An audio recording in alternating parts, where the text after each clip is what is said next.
The worst part wasn't watching her laugh with him. It wasn't even the way she leaned into him like a schoolgirl whispering secrets, as if I didn't exist 5 tables over. No, the worst part was the moment she made eye contact with me, raised her champagne glass, and winked.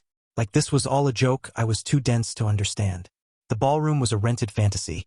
Tall crystal vases on every table, a string quartet playing Coldplay like it was Mozart, waiters who looked like they were trained by the Secret Service. And there I was, wearing the only suit that still fit, sipping a flat whiskey while everyone around me looked like characters from a pharmaceutical ad. My name tag didn't even have my last name spelled right. 3 days earlier, I tried to decline the invite. "You have to come," she'd said, already annoyed, like she was explaining taxes to a toddler.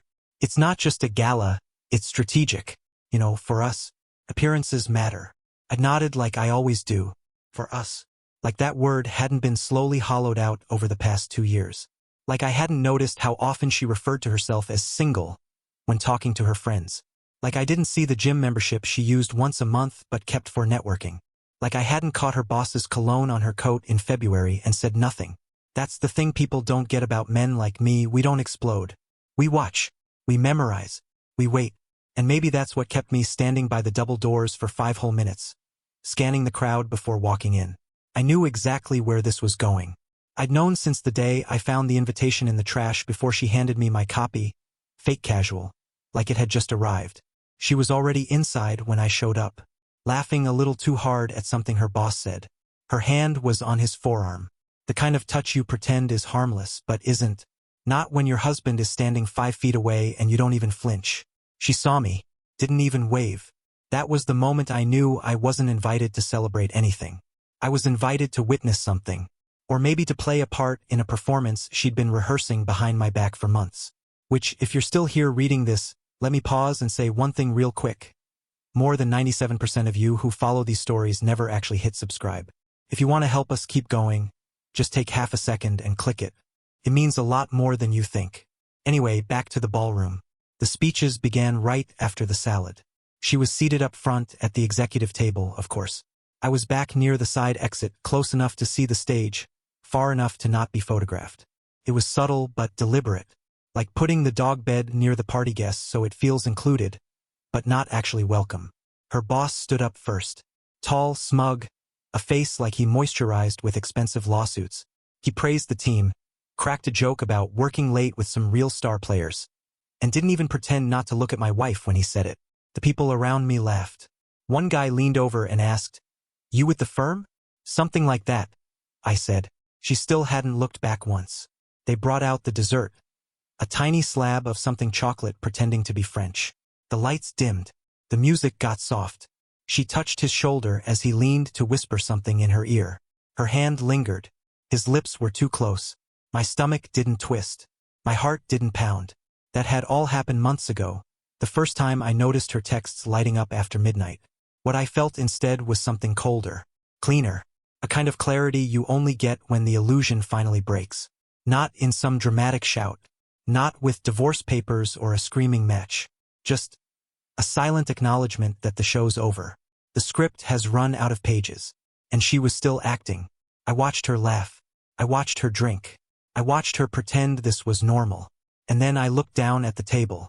I hadn't even touched my dessert. I didn't need to. I already knew exactly how this story would end. And she had no idea she'd handed me the last piece I needed. I don't remember what the toast was about. Something corporate. Growth, vision, partnerships. It doesn't matter. What I remember is his hand, moving slowly, like it had every right to be there, settling on her thigh like it was his seat at the table. She didn't flinch. Not even a twitch. Her champagne glass stayed raised. Her smile stayed painted on. And her eyes, they flicked over to me, like she wanted me to see, like she needed me to see. That's when the whispering started. Her boss.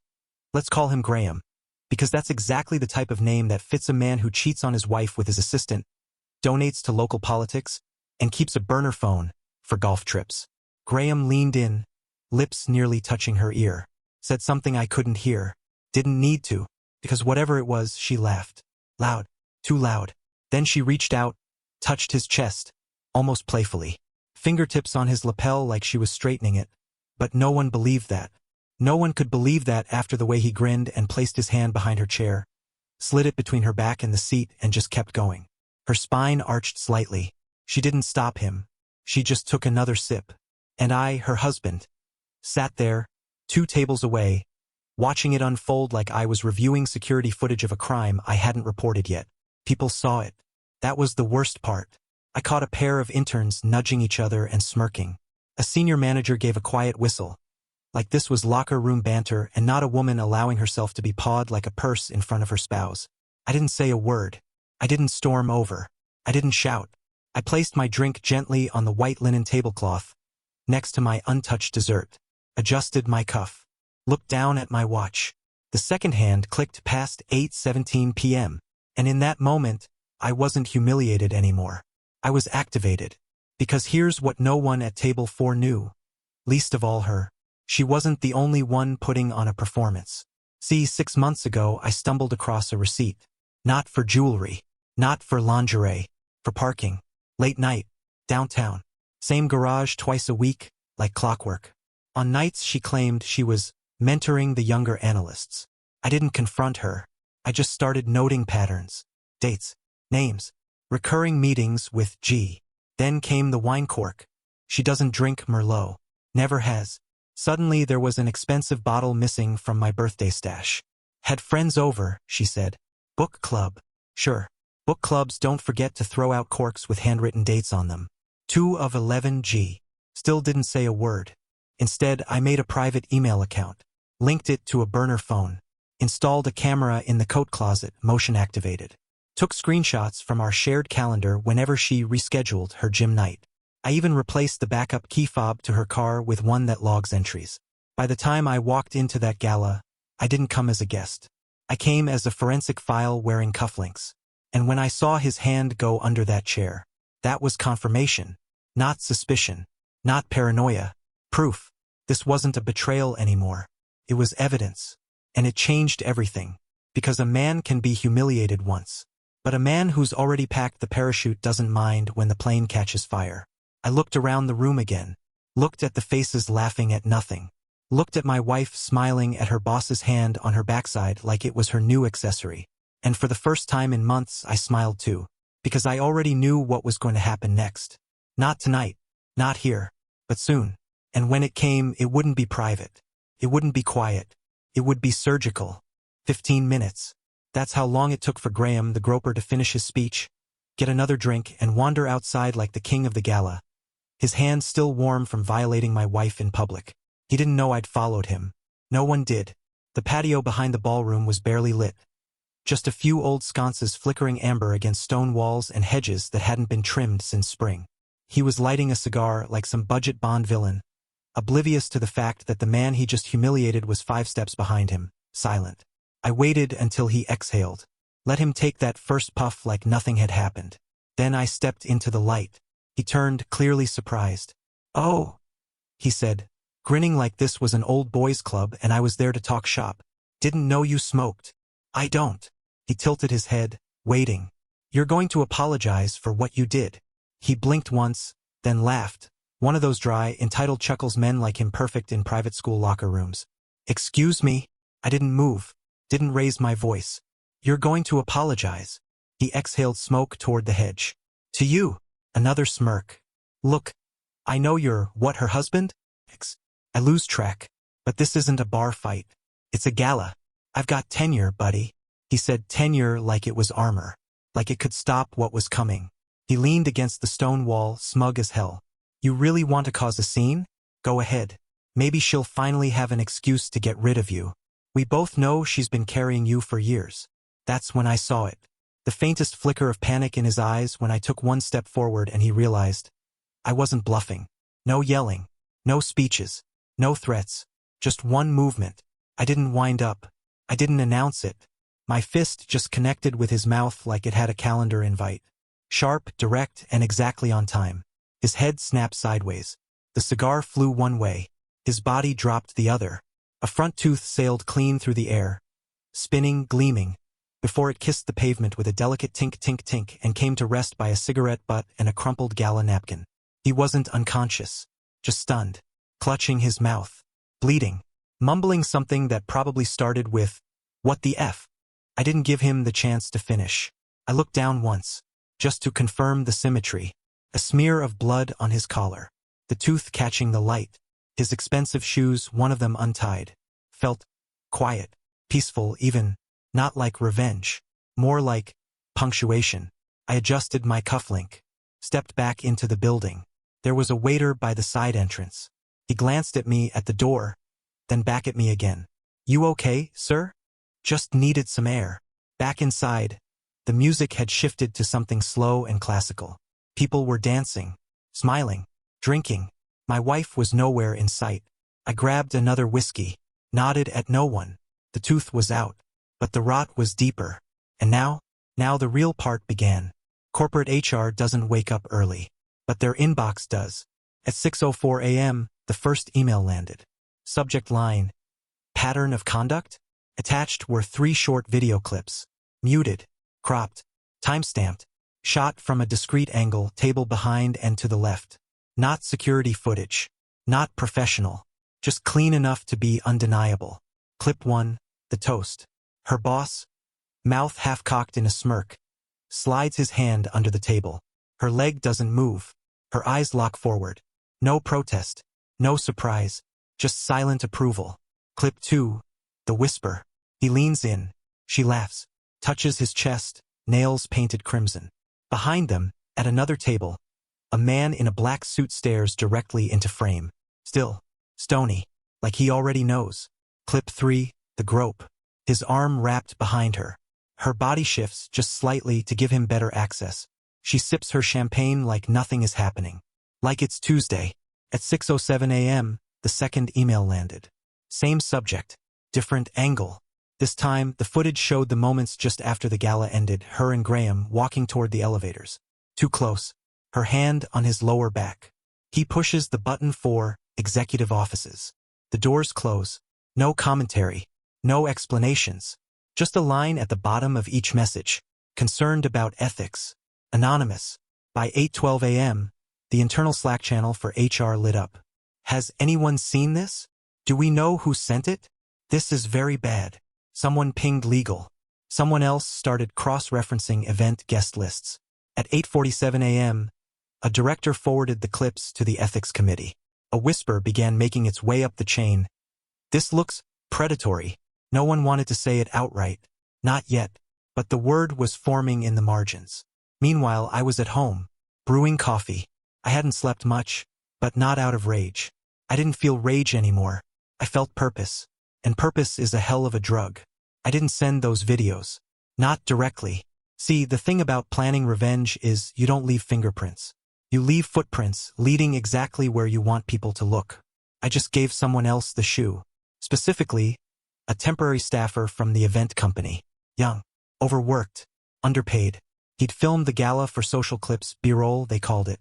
I found him weeks ago on LinkedIn, posed as a recruiter. Offered him freelance work. Paid him $300 to sift through hours of party footage for branding shots. And told him to flag anything that looked off. He delivered. Didn't even ask why I wanted 2 clips in particular. People don't question when the invoice clears fast. As for the anonymous email, that came from a VPN laptop in a public library 2 towns over. Disposable drive. One-time upload. By the time legal traced it, it would look like it came from one of their own summer interns logging in from a Starbucks on accident. But none of that mattered. What mattered was the silence. The silence that crept into the 9 a.m. HR meeting when someone played the clips on a shared screen and no one breathed for 37 seconds. The silence that hung in the inbox after the chief compliance officer wrote back one sentence. Who else has seen this? Because this wasn't just about office gossip now. This was about liability. About exposure. About whether Graham, golden boy, handshake deal closer, had just jeopardized the company's entire image during an event paid for with shareholder dollars. And her, my wife, she was suddenly no longer the charming, high-performing executive in the red dress. She was now in the second clip. The third clip. The one who didn't say no. The one who smiled at the whisper. The one who entered the elevator with a man under investigation. I didn't speak to her that morning. Didn't need to. Her silence would come soon enough. Instead, I closed my laptop, sipped my coffee, and waited for the next domino to fall. She still worked out of the same narrow office wedged between a shuttered travel agency and a locksmith that hadn't updated its signage since 1992. The name on the door read B. Halvorsen SQ in gold vinyl that was peeling at the corners. But the hinges were oiled and the blinds were always drawn. No noise from the street ever made it in. When I walked in, she didn't look up right away. Just flipped a page, underlined something with a green pen, and sipped from a chipped ceramic mug that said, "World's okayest lawyer." "Let me guess," she finally said, setting the pen down. "She did something stupid in a dress that costs more than your monthly mortgage." I smiled, but it didn't reach my eyes. "Brenda," I said, "remember the clause?" She didn't ask which clause. She already knew. She turned to the filing cabinet behind her, one of those heavy, dented steel beasts with labels in faded Sharpie, and pulled out a folder from 2011. My name on the tab.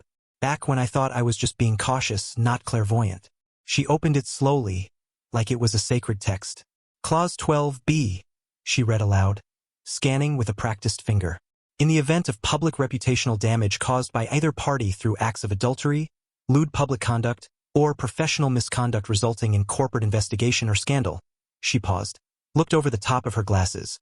"The harmed party shall be entitled to expedited divorce proceedings and the complete nullification of financial obligations, spousal or otherwise." Her eyes twinkled. "Damn, you really did prepare for this day." I leaned back in the creaky leather chair. She laughed when I brought it up, said I was being paranoid, said it was a man's clause. Brenda nodded slowly. "And now she's become a headline." "She's about to." She closed the folder gently. "You know, most guys wait until the flames hit their shoes before they move. You started putting out buckets of water when the match was still in her purse." "I watched her build the fire," I said. "I just didn't tell her I was building a firewall." Brenda chuckled at that. Then her tone shifted, sharp and professional. "You still want to enforce this?" I didn't hesitate. "Yes." She scribbled a note on a legal pad. "Her assets. 3 joint accounts. One in her name from before the marriage, but she's been transferring bonuses into the shared account, mixing funds. I've got the statements." She raised an eyebrow. "Receipts. Color-coded. Indexed. PDF and hard copy." She smiled again, wider this time. "You always were my most paranoid client. I prefer the term prepared." She nodded toward the folder. "Once I file this, there's no soft landing. She'll lose everything the prenup touches." She already lost me. Brenda stood and crossed the room to the tiny scanner by the window. Began digitizing the clause, humming to herself like she was making coffee and not detonating a financial nuke. "She know it's coming?" "No." "Good."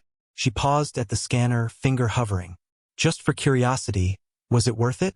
Watching it all go down slow. More than she'll ever understand." Back when we drafted the prenup, Brenda had offered a generic infidelity clause.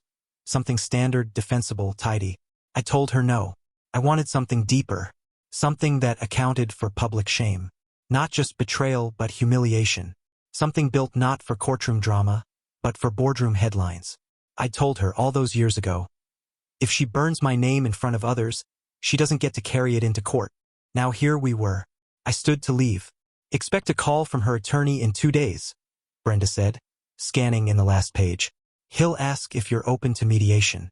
You'll say you'll consider it. That'll spook them." "Thanks, Brenda." "Don't thank me yet." She grinned. "Wait until she realizes the only thing she gets to keep is the dress."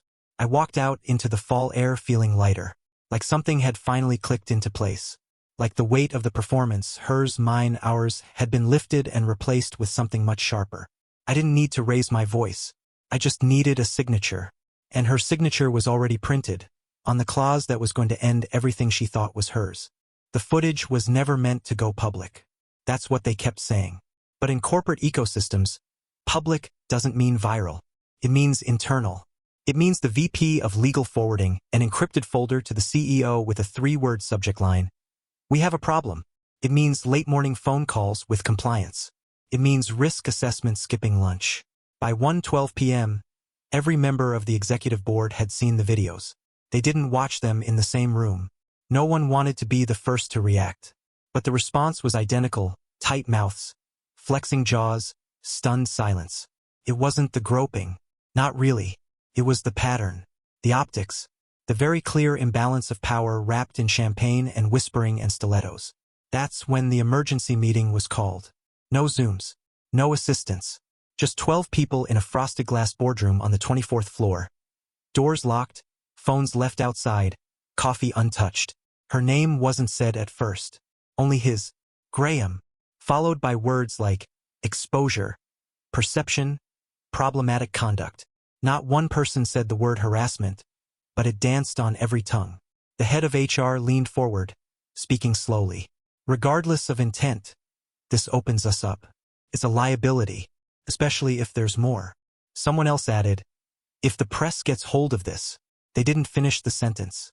At 2:47 p.m., Graham was asked to step down, pending the outcome of an internal review. He wasn't fired. Yet, that would have been too messy, too reactive. Instead, they offered him the executive equivalent of a muzzle. Paid leave, quiet exit, don't talk to the media, lawyer up on your own dime. He tried to argue, claimed context and mutual behavior. But even he could feel it now. The tide. The room had already shifted from power to preservation. From, how do we support him?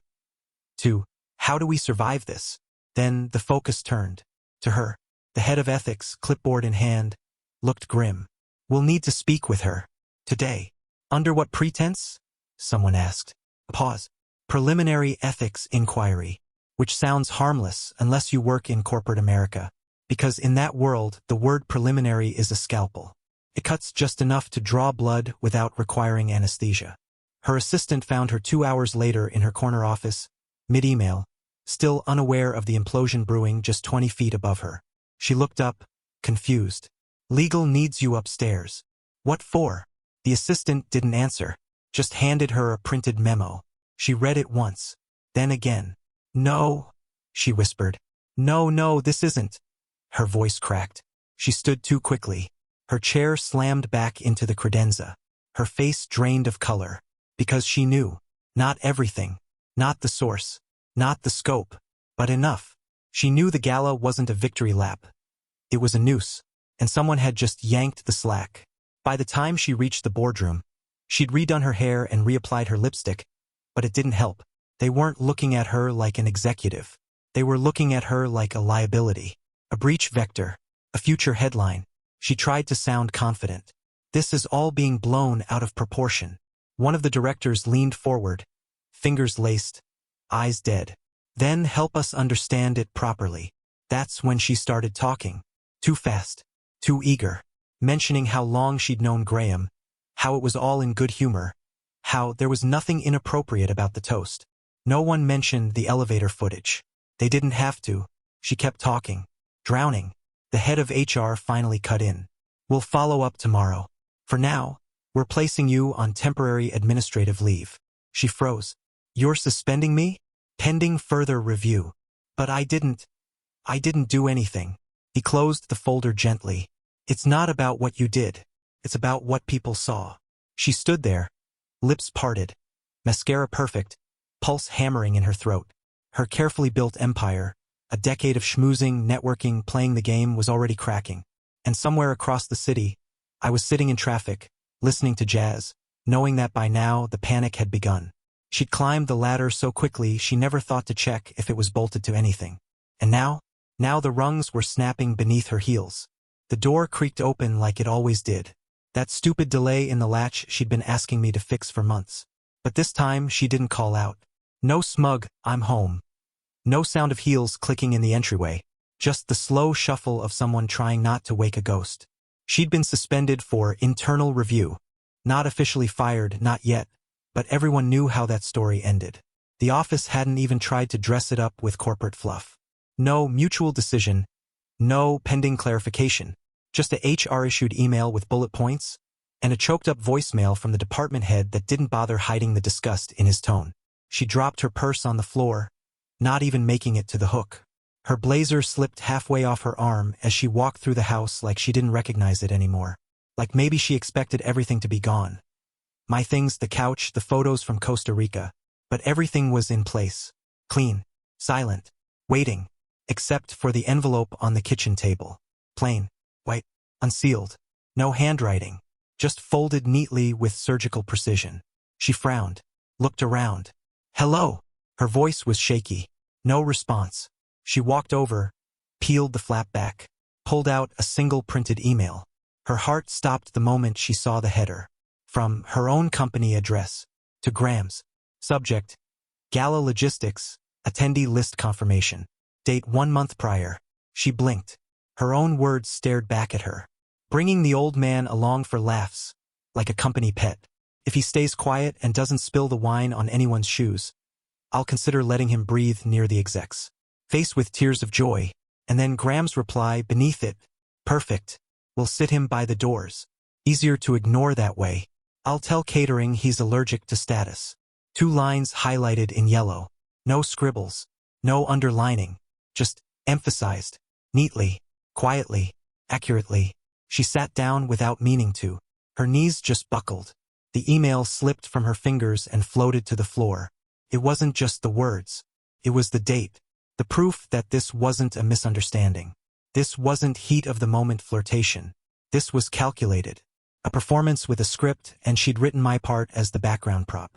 She stared at the highlighted text like it was breathing, like it might stand up and bite her. I hadn't left a note. Didn't need to, because there's a unique kind of terror that comes not from being confronted, but from knowing someone let you bury yourself. She stood up, ran to the office, opened her laptop, inbox, sent folder, search, Gala. It was still there. The original email, untouched. She hadn't even deleted it. She'd forgotten. Because people like her forget what they say when they think they're untouchable. When they believe the props don't have eyes or ears or memories. She walked back to the kitchen like she was 100 pounds heavier. Sat again. Stared at the empty chair across from her. My chair. Then she saw it. On the countertop next to the coffee maker, my mug. The one that said, "Retired but dangerous." A gift from her. A joke once. Now, a warning. She realized I'd been here. That I hadn't just mailed the envelope or dropped it off through legal. I placed it. After she left that morning in a panic, heels clicking, voice too high on a fake phone call about damage control, I'd come back in, made coffee, and laid out the final exhibit. Not to shout. Not to accuse. To remind her. I saw it all. I chose not to stop it. I let her walk into the spotlight with her own noose in her hand. Now her face was drained, hands shaking slightly as she reached for her phone. She started to dial, stopped. Dialed again. Deleted the number. There was no damage control for this. No spin. No PR. Because when your own words become evidence, your own laughter becomes a weapon. And your own husband, the one you mocked for being quiet, becomes the man who was always 2 steps ahead, pen in hand, recording the whole script. She finally whispered to the empty room. Oh my God. He knew. And the room, in return, said nothing. It didn't have to. Silence had always been my sharpest reply. It was the first time I'd seen her without armor. No heels. No lashes. No sharp perfume that used to hit before she walked into a room. Just an oversized sweater I vaguely remembered from her college drawer and sunglasses that stayed on even in the shade of the awning. She picked the cafe neutral territory, she said. A little place tucked between a florist and a bike repair shop.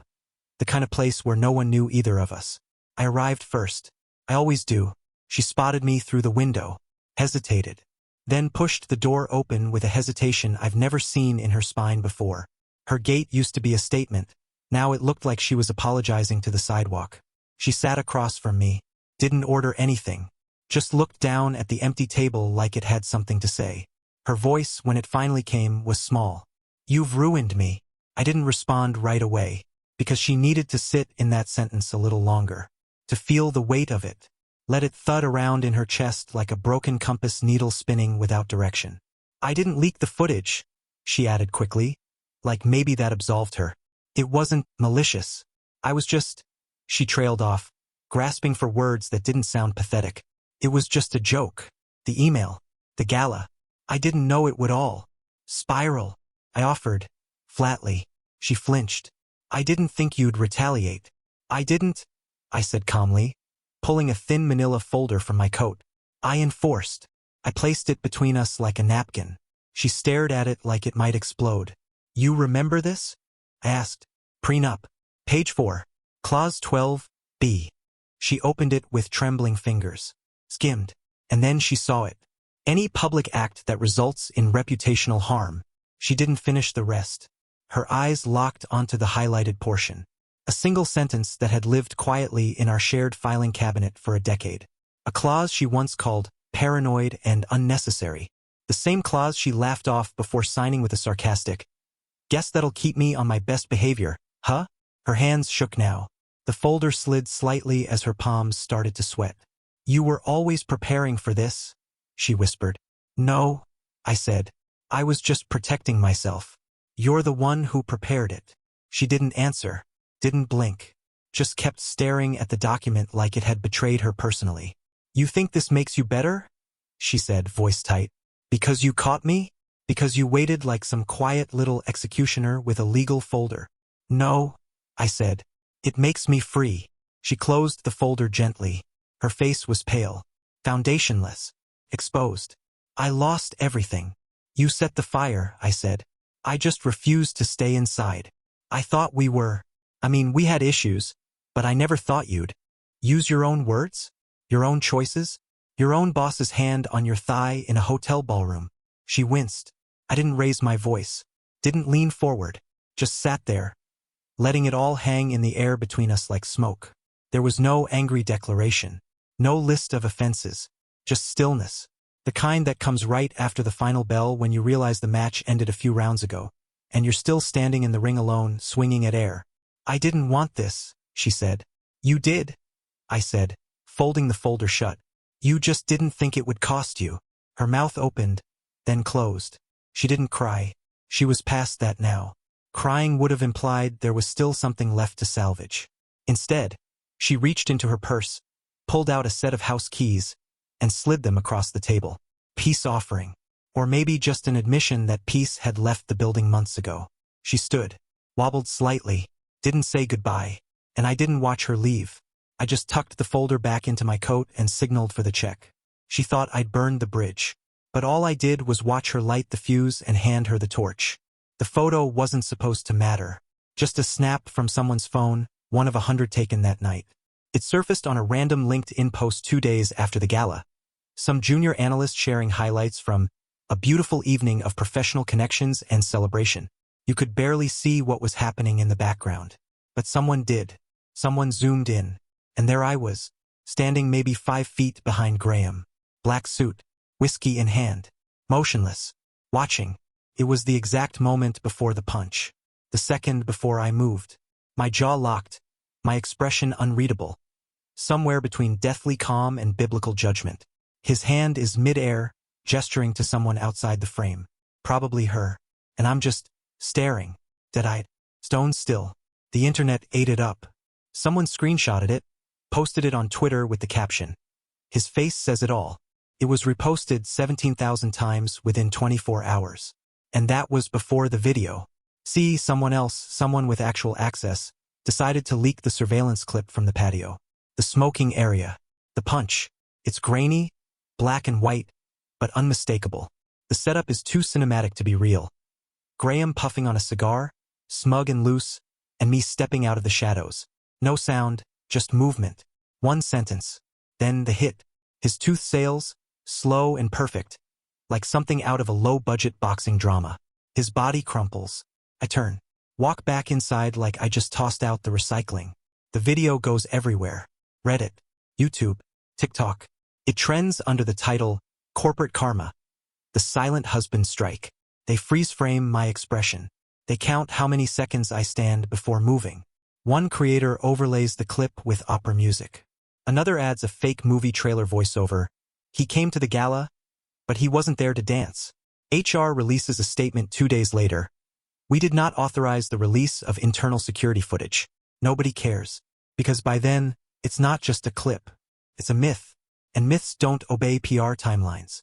Graham becomes a meme, screenshots of his face mid-fall captioned with things like, "When the quiet guy stops being quiet." Graham went from partner track to dental track. Late-night comedy shows mention it in passing. A guest on a podcast refers to it as the single most satisfying moment in recent office history. My inbox, once quiet, starts filling up with strangers. Some offering support, others asking for interviews. I ignore them all, because I didn't do this to be famous. I did it to be seen. And now? Now I could not be seen if I tried. She, on the other hand, disappears. Her LinkedIn goes dark. The firm removes her profile from the company site. Quietly, without comment. Like deleting a typo. She doesn't post anything. Doesn't resurface. The last photo of her online is from the gala. That red dress. That perfect smile. That illusion of control. And the comments have turned. What used to be admiration is now sarcasm. Wonder what the performance bonus is for getting punched out by your subordinate's husband? She's either the dumbest smart person alive or the smartest dumb one. Imagine blowing your life up over a man named Graham. And under one photo, just the two of them in the elevator, captured from a lobby cam days before the gala. A single comment has over 1,000 likes. She thought he was the power play. Turns out, she married it.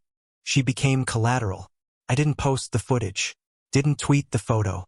Didn't leak a thing.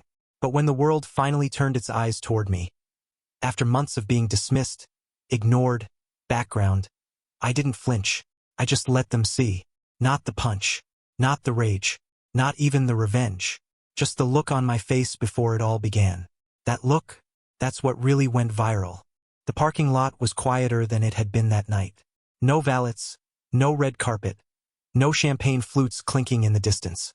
Just the soft hum of floodlights over rows of modest sedans, a few folding signs directing donors to the side entrance, and a couple of teenage volunteers waving people in with clipboards and grins too wide for 7 p.m. I didn't dress up much. Navy jacket, dark jeans, plain shirt. No tie.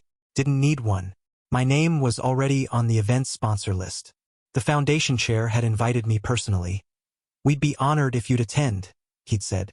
No hidden agenda. Just respect. Inside, the venue hadn't changed. Same chandeliers. Same floor plan. Same pale blue drapes that always looked like bedsheets trying to be elegant. But this time, the air felt different. There was no pressure behind my ribs. No forced smile waiting to crack. Just quiet, steady confidence. I moved through the room slowly, greeting old colleagues, nodding at the familiar. And then I saw them. 3 employees from her firm. Not executives, just mid-level, maybe analysts or coordinators. They stood near the dessert table, murmuring to each other until one of them noticed me. Eyes widened. He tapped the shoulder of the woman next to him. They didn't avoid me. They walked over. No small talk. No awkward chuckles. Just one of them offering a simple, quiet, "Sir." Another added, We saw the footage." I raised an eyebrow. "Which one?" They laughed nervously, then shook their heads. "All of it." Then came the question. The one I'd heard in various forms since the video went viral. "Is it true what they say you said to him?" Right before the hit. I took a long sip of water. Smiled. "No," I said. "I never said a word." And just like that, they understood. More than any punch. More than any clause or leaked email or meme. The silence was the message. A few feet away, the fundraiser's host announced the start of the program. Lights dimmed. I was ushered toward the front row. Not as someone's +1 this time, not as filler, not as a ghost invited for appearances. As a guest of honor. I passed by the same spot where the tooth had landed.